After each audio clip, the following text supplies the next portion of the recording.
Today I'd like to talk about Republic Book 4 and connect it up to the first three books that we've looked at and put together some of the structures that will be important to us when we look at the center of the book, books 5 and then book 6.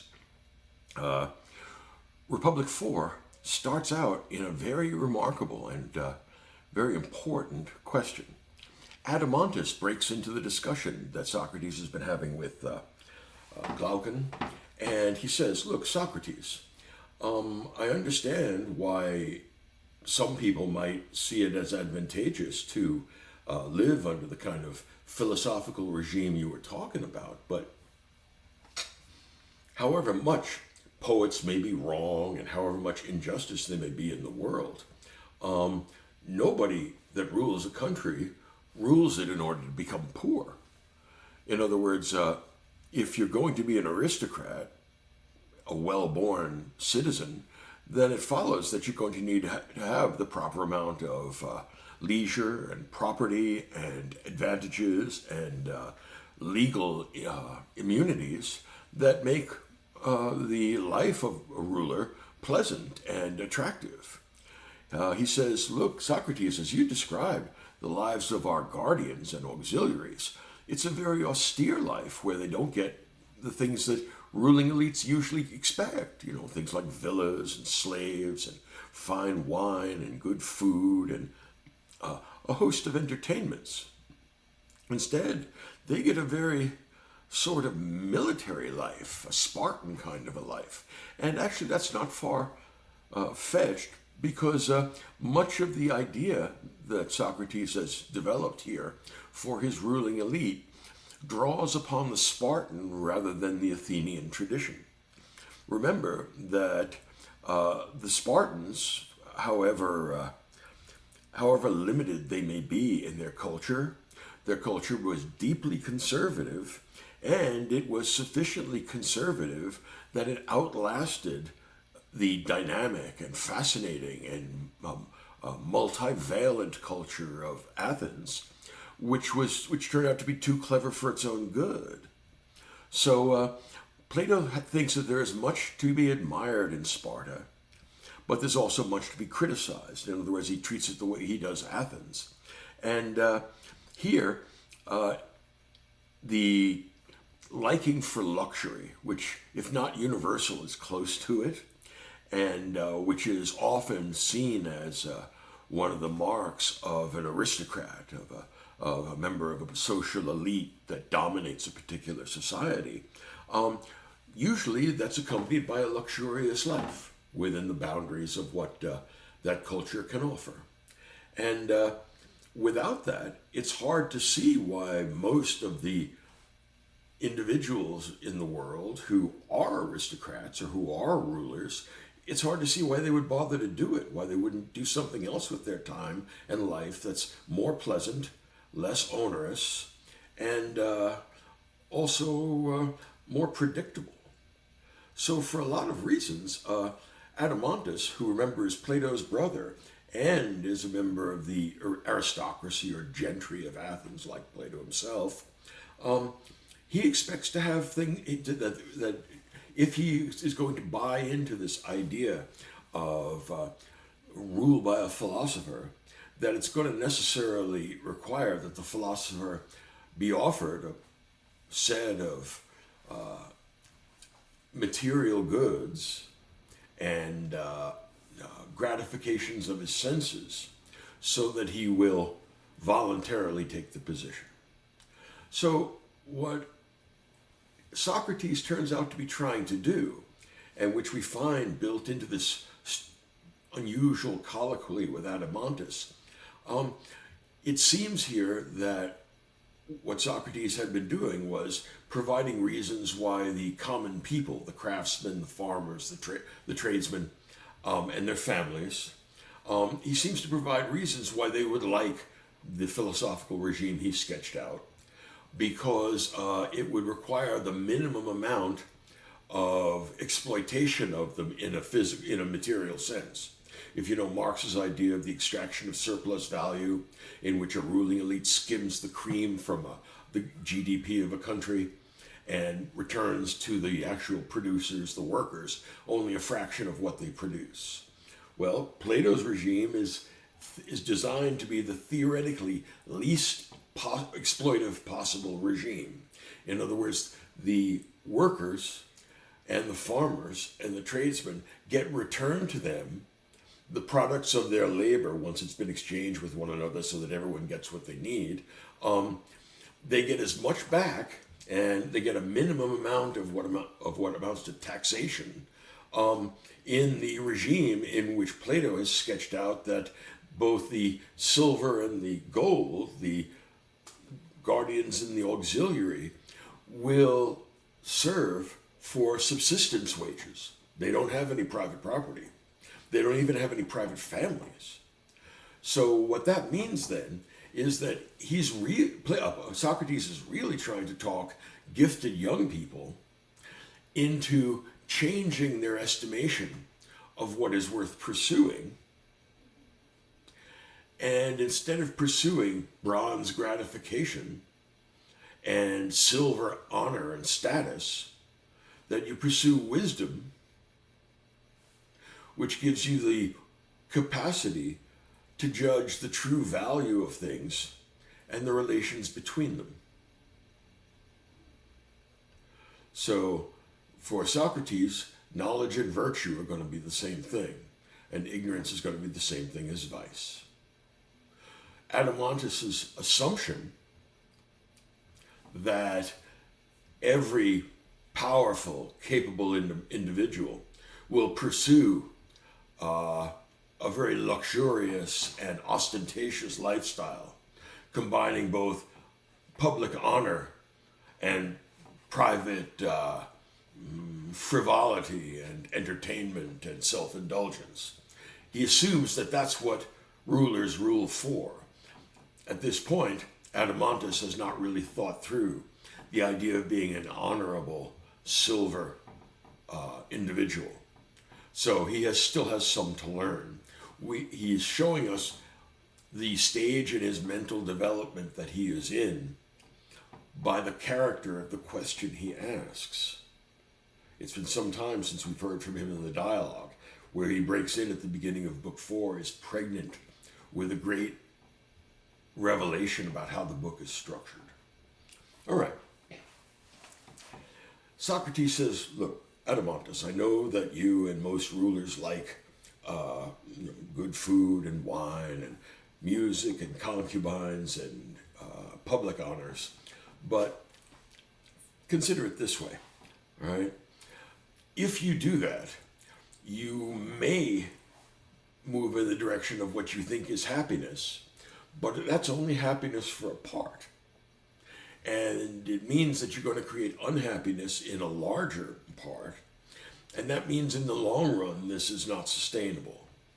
This is going to lead to its own destruction, right? The closer you come to giving back the maximum to the people that produce it, the more just, but also at the same time, the more stable your regime becomes. How could you sell revolution among the farmers of such a state, since it is 100% guaranteed that after all that violence and destruction, they would be getting less on account of their labors and still oppressed by people that didn't allow them to make decisions? So there is a logic to acceptance for everybody here. The problem that Adeimantus is encountering is that he's assuming that pleasure mixed with public acclaim is the proper goal of a would-be leader. All right. They go on and they finish the process of law giving. But one of the, after they have this discussion, and what Socrates says is, look, I'm trying to create what's good for the whole of society, not for a part. And the idea lurking back there is that by doing justice to the entirety of a society, rather than favoring a part, what you do is maximize the stability of that society. Strange as it may seem, justice is deeply conservative. And that was true then. It's also true now. Those of you who are looking to enter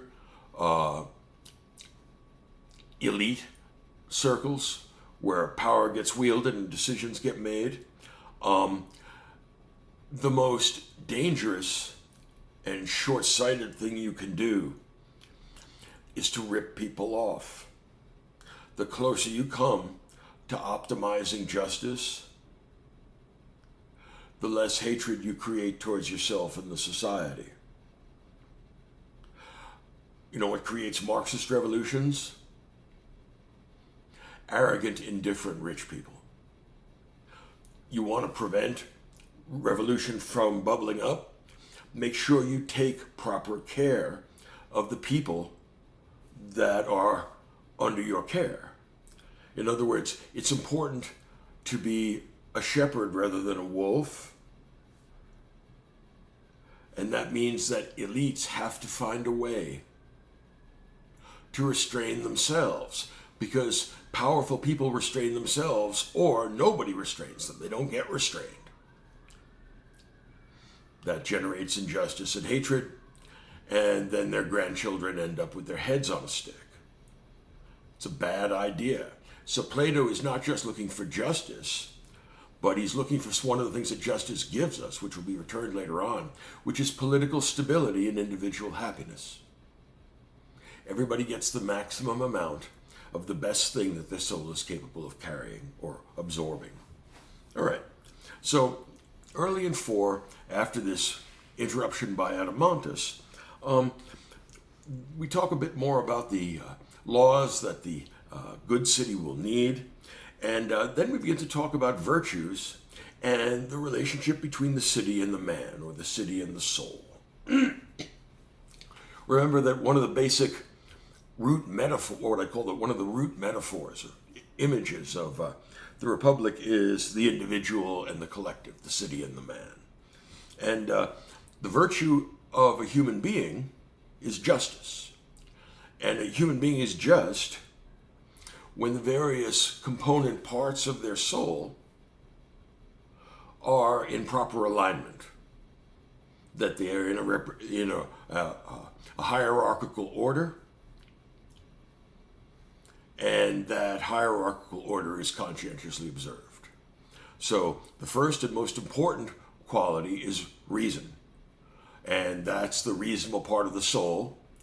And the characteristic virtue of the reasonable part of the soul is wisdom. It's an understanding of the world around us that's true and genuine. It leads to knowledge that is justified true belief. And knowledge turns out to be identical or overlapping with virtue. All right? So the gold part of the soul must be resolutely rational, all right, and govern the rest of the soul. Now beneath that is the silver part of the soul. This is still a precious metal, but not as important as the gold. They will have the characteristic virtues of Homeric heroes. What the silver class is, essentially, is the demotion of the Homeric hero from its prior number 1 status to a number 2 place, where they work at the behest and on the order of rational philosophers who can tell them how to deploy their military abilities in ways that are moral rather than immoral and constructive rather than destructive. So it's a way of pointing out, part of the criticism of Homer, that the Homeric heroes were not sufficiently rational to govern themselves. And one of the key ideas that Socrates gives us is that no man is fit to govern others until he learns to govern himself. It won't do for a leader to fly off in a rage or to make decisions precipitously on gut reaction. If you're going to lead large numbers of people in important and large scale activities, it is very important that you have justice, judgment, and self-control. All right? if you are a powerful person, if you are a person that has influence or pull, that pulls some of the strings or calls some of the shots, well, here's the problem. If you don't control yourself, nobody's going to control yourself for you. And if you let yourself get out of control, the one who's going to pay the bill is you. So the happiness of both our gold and our silver are found in taking their proper place within the psyche and also within the state. And then finally, the vast majority of the population, the bronze part, are the appetites. And there's a plurality of them, perhaps an infinite number of appetites, right? Of course, there are the basic ones like food and water, shelter, warmth. But there are others like, various kinds of pleasures at the table, in the concert hall, at the gallery, that would also be given back to the bronze element in the soul and the bronze element in the city. There would be many things that people in there enjoyed and kept them happy. And it would be the burden, the obligation, but also the honor and the distinction of the gold and silver to be at the behest and service of the vast majority of society. All right? Go back to the images we got in book 1 and 2. The gold are the shepherd, and the silver, provided they listen to the shepherds and obey the gold, they are dogs, friendly dogs, rather than wolves. So what Plato is doing is domesticating the Homeric hero. Now, we got 3 virtues, which is wisdom for the gold, courage for the silver, and moderation for the bronze. In other words, we'll give them all kinds of nice things. Let me give you an example: alcoholic beverages. But it will not be satisfactory if those to whom these excellent beverages are provided are intoxicated round the clock. In other words, alcoholism, all right, is a violation of moderation, right? Once you get over your initial experimenting with alcohol, many young people do. They do stupid things with alcohol, but they learn that actually it is both wiser and juster and more enjoyable to have a couple of cocktails rather than a whole bottle of booze. And so moderation in the enjoyment of appetites and pleasures is the characteristic virtue of that. Have as much as is really pleasant in the Epicurean sense, but still well within the bounds of not causing yourself pain. Now, we have 3 parts of the city and correspondingly 3 parts of the soul. We have 3 virtues corresponding to each of these parts. And when all the parts are rightly connected and all the virtues are in a right hierarchy, then we have an even greater composite virtue, which is called justice. So justice is the condition of having an orderly city or an orderly soul. Both are governed by rationality. They're spurred to action by tumos, the spirit. And they protect and provide for and govern the appetites that are dealt them by fate and circumstance. Okay? So these 3 virtues turn out to be 4 virtues. And these are the Platonic virtues, which might be contrasted with the Christian virtues of faith, hope, and charity. Platonic virtues are wisdom, courage, moderation, and justice. And actually, I like them all. And the 5 virtues that Confucius had, I forget the names of them, but I like them as well.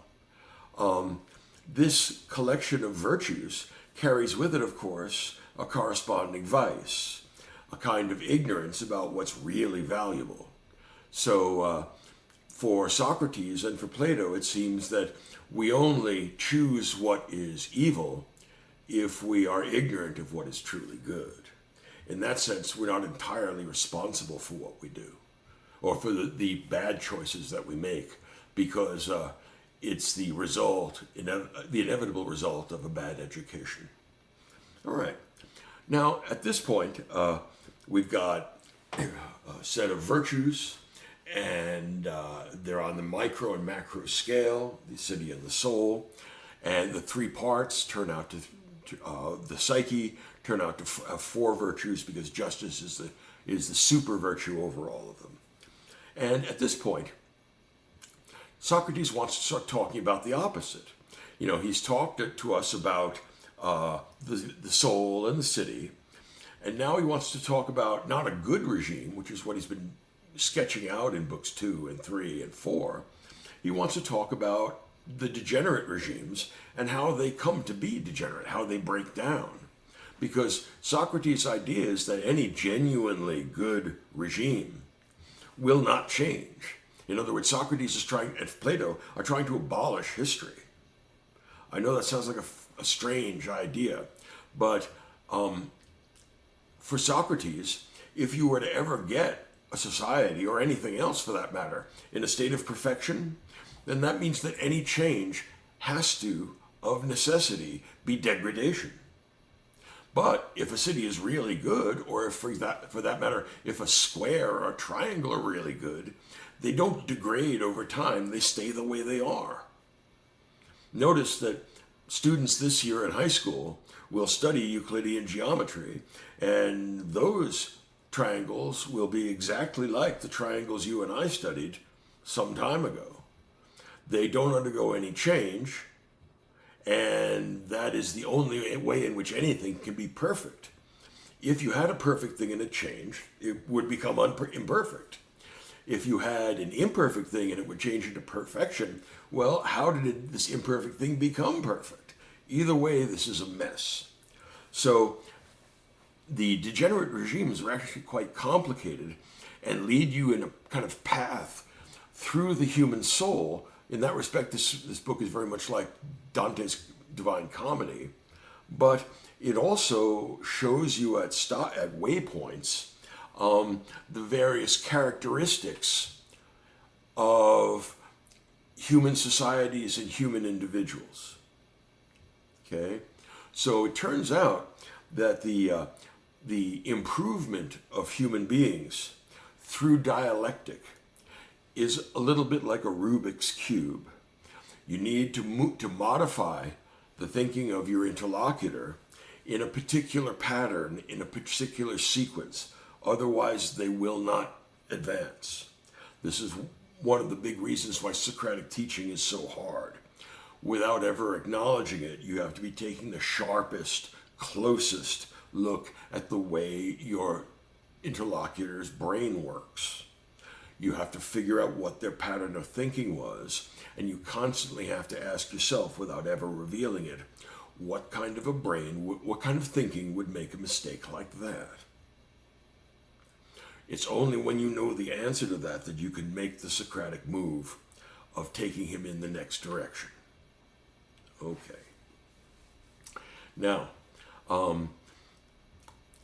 we're going to see here that the degenerate regimes are connected with the various kinds of human psyche. If we say that the regime run by a philosopher would always choose the silver over the bronze because it's run by a philosopher, and philosophers by definition reasonable. Which means, of course, perfectible, because Plato has no such idea of original sin or anything holding people back. The optimism about human nature in Plato is extraordinary. Okay, so the regime run by the philosopher, they're going to value wisdom. And in the regime run by the aristocrat, or at least one kind of aristocrat, the better sort of aristocrat, it'll be organized around honor. Whereas a kind of inferior aristocracy likes honor, but isn't as pleased with honor as it is with luxury.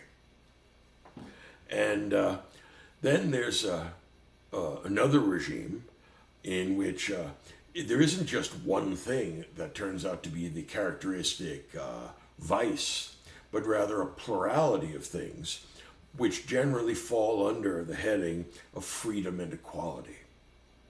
And lastly, there's another regime that is run by a person or persons whose only goal is the acquisition of power, greater and greater and greater power. Now, these 5 kinds of regime, we can name them, make it a little easier to understand. Well, the first regime is the philosophical regime, right? So it's the wise and just regime and good regime, because reason uses spiritedness to control appetite. And that's truly good for people and for societies. The next, downward fall, or possibly upward fall if you or upward move if you're climbing. The next is the honorable regime. And bravery will lead to kudos. And it doesn't matter whether you live to enjoy the spoils. It's about the greatness of your deeds, not the size of your acquisitions. Think about Achilles at Troy. It was foretold that if he went, he would die at Troy but get permanent eternal glory. On the other hand, if he stayed at home, he would live much longer, but no one would ever hear of him. Achilles had that higher, non-mercenary desire for honor.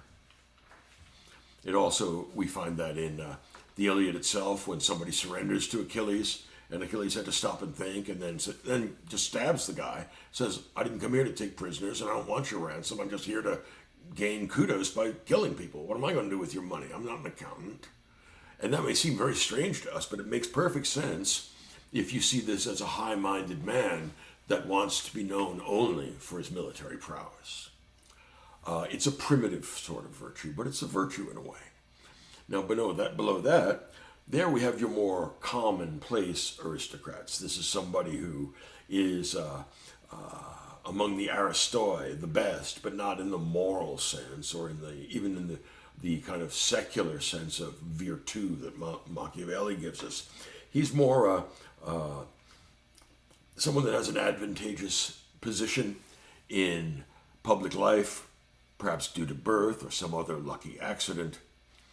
And this is someone who just milks the system to take out more than they put in,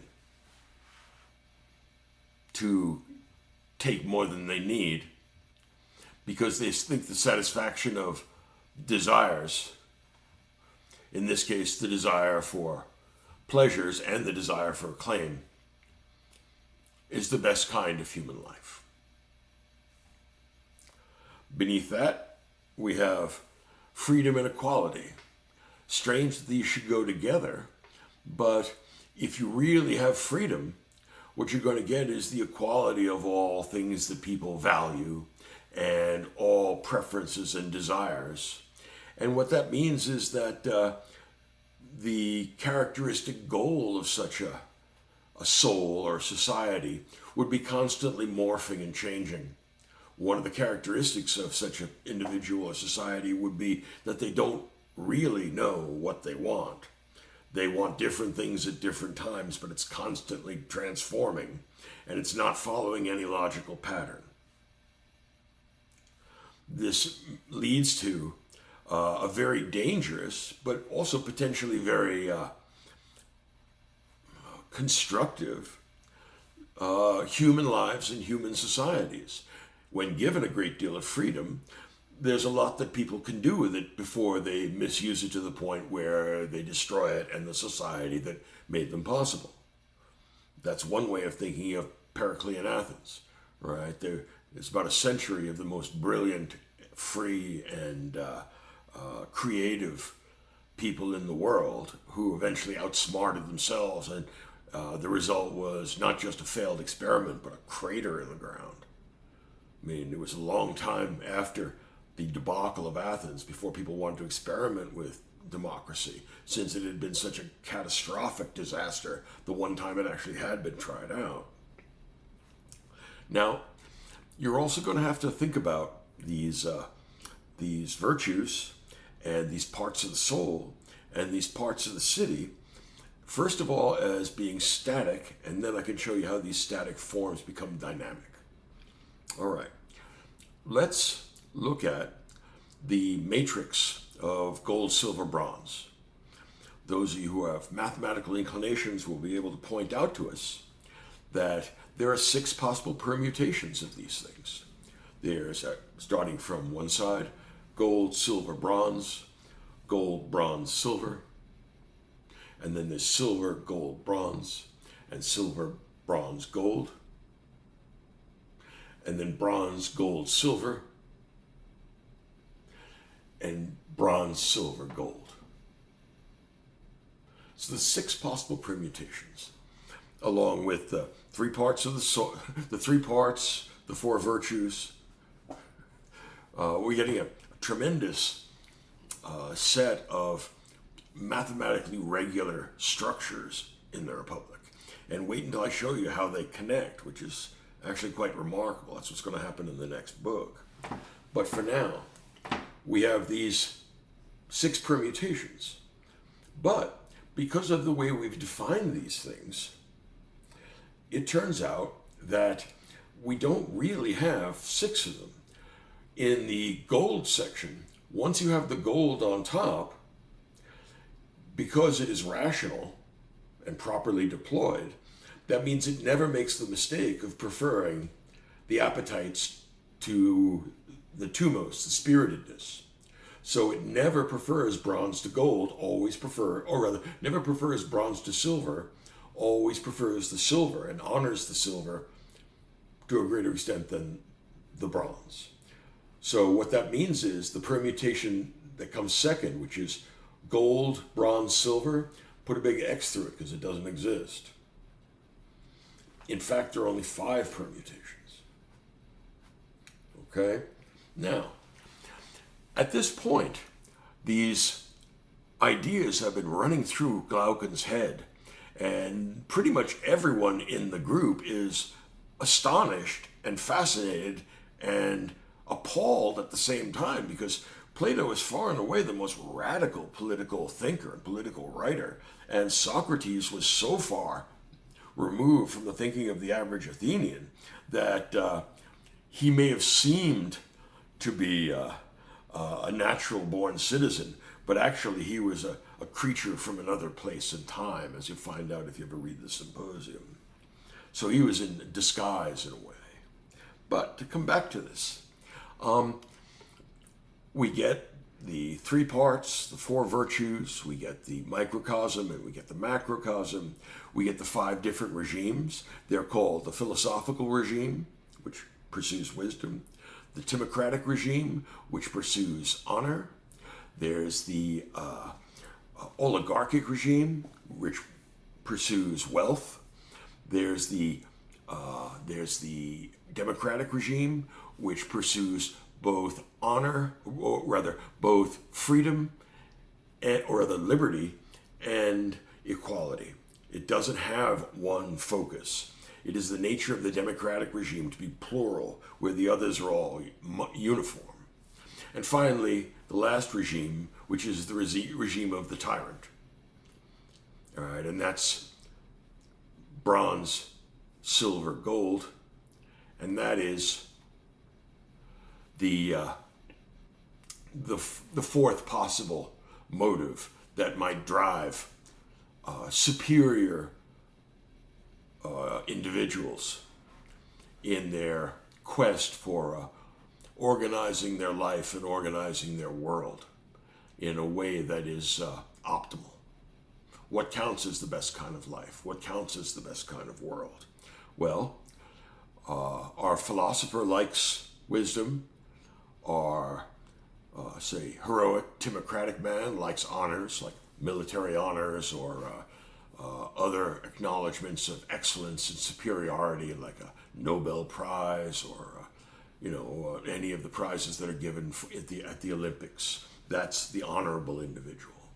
The next is the person driven by a desire for wealth, right? That's the oligarch. You can't have an advantage in wealth without having an advantage in politics.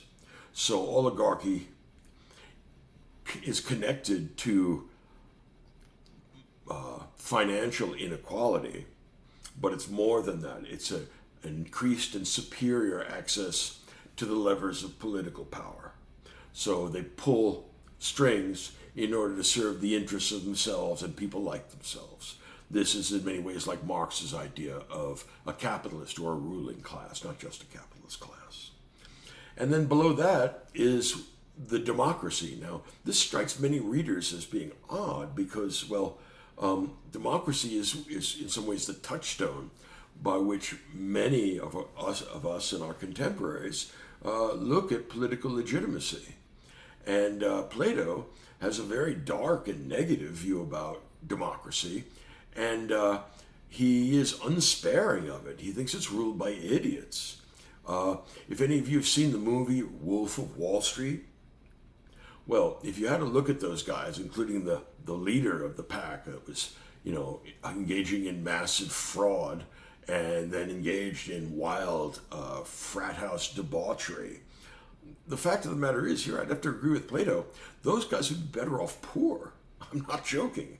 Not that they shouldn't have food on the table and a roof over their head and clothes for themselves and their family, but if they're going to do that with the money, then they would actually be better off if somebody took the money away from them, which is what, as I understand, the federal government eventually did.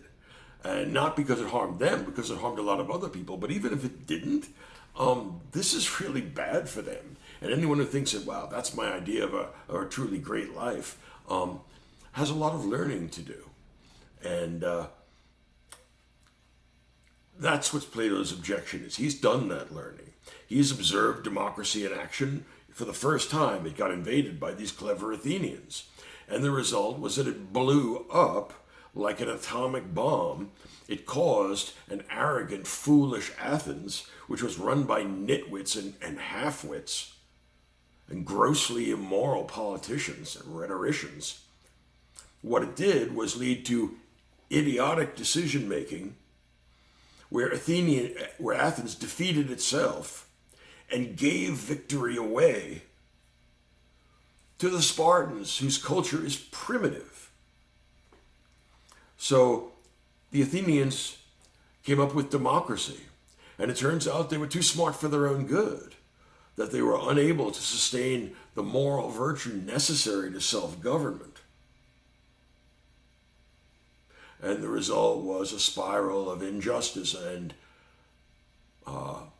foolishness, idiocy, that led to the annihilation of Athens. And it was killed by its own hubris, and the history of Athens, as we see in Thucydides, is itself a giant collective tragedy, where a heroic, superior collective hero pushes the envelope too far and learns at the end that they cause their own demise. So we've gotten through the parts of the soul, the parts of the city, the different kinds of regime, and we can climb these regimes and souls and cities because they are hierarchically arranged. And if you're going to go from one to the other, you must move in that particular order. That's really important. Plato is giving you a set of mathematical structures, and now in books 5 and 6, when we come to that, you're going to start merging them together, like the white keys and black keys on the piano. And when you see how they are modified one into the other, and in fact these structures are all relatively minor structures of the largest intellectual structure you've ever seen, then you will start to understand why I think this is the most complicated book ever written. I think that Plato's mind is far beyond any other mind that I've encountered. I mean, he's so great. It's impossible even to be jealous of such a thing. All right, it's just outside the human scale. So think about how this is going to end, or how this book 4 ends. Socrates would like to talk about the degenerate regimes, because he's already showed you what a good regime looks like. But at the end of book 4, Glaucon says, I want to apologize, Socrates. I just thought about what it would be like to go through life with an utterly corrupted soul, pursuing things that are grossly degenerate and unworthy, and exercising my least important, least valuable capacities, and serving them like slaves would be my greatest and most superior qualities. I see what you're talking about now. And I want to say I'm sorry for even asking the question. I feel like an idiot. You've persuaded me that even if I were king of Persia, I could have no value in my life if my soul had shriveled up into nothing. And I would find out that the goal I had been pursuing of gratifying my libido and satisfying my ego turns out to be a dead end. And not only that, but I can't even keep up with it because it's a hedonic treadmill. So it turns out that the different kinds of soul are pursuing different kinds of thing. And what Socrates' dialectic allows for is for the soul to review its direction and contents. As the Romans used to say, quo vadis. And if you are going to lead someone to philosophy, as Socrates has done in this case with Glaucon, because Glaucon is saying, I'm sorry, because he finally sees that the pursuit of honor and place and distinction, laurel leaves behind your ears and public statues, that's all vanity and foolishness. The thing, the one and only thing that's valuable is virtue, which turns out to be the same thing as knowledge. Try and think of anything that works out well when it's performed by people who don't know what they're doing. Well, the same is true of life. You never stop and think about what you're doing and ask yourself, is this what I want to do with the very limited time that I have? Well, Socrates has driven Glaucon to that point. There's a great line in the David Bowie song where he says, I turned myself to face me. And that's what happened. Glaucon, as happens with everyone who meets an idea or a book or a teacher that is transformative, you're forced to turn around and look at yourself. And like Rilke's archaic torso of Apollo, it tells you that you have to change your life. And that's what happened to me when I read this book, and I was 20. It eventually made me snap and changed the way I looked at the world, and it changed my life.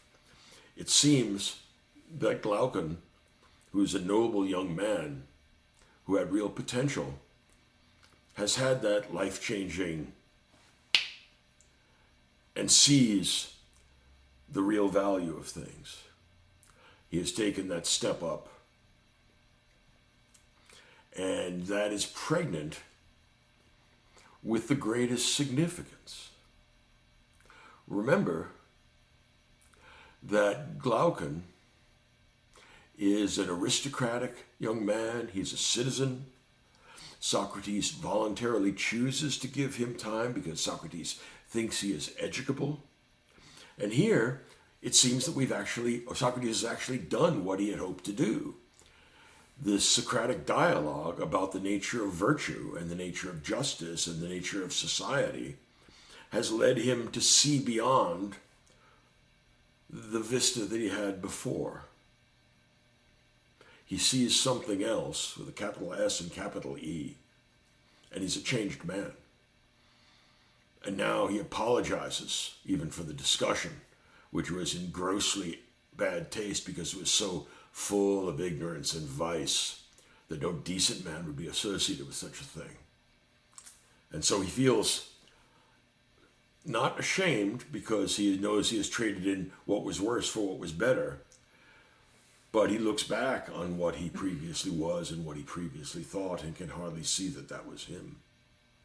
So this is a magnificent, very quiet representation of a conversion experience. It's not a Christian one where you see Jesus and he tells you and takes you by the hand. This is a Platonic conversion experience. They are real, but they are rare. I'm sure Plato had one. Carneades, almost certainly.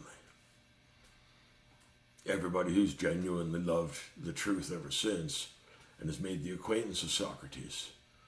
Likewise, I think. In the Symposium, Plato writes that an encounter with Socrates is like an encounter with a poisonous snake. Any noble young nature which is bitten by it succumbs to its venom, and thereafter it is a slave. It does whatever the snake wants because it takes over your mind.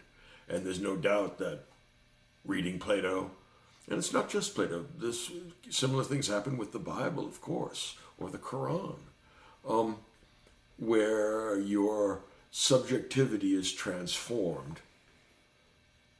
And the best, I don't know how to describe it because it's so difficult to attach a word to, but I would be tempted to say that it's rendered more complicated because it moves into, I have no words for it. It moves into different dimensions. I know how inadequate that is. You have an awful teacher, but I'm just running out of words. What I can assure you, though, is that when you start book 5 and when I teach you book 5, this will blow the top of your head clean off. It will do so because I'm going to show you what, to the best of my knowledge, is not contained in any book about Plato. And I could be wrong, of course, because I'm wrong almost all the time. But when I show it to you, it will make you shake your head.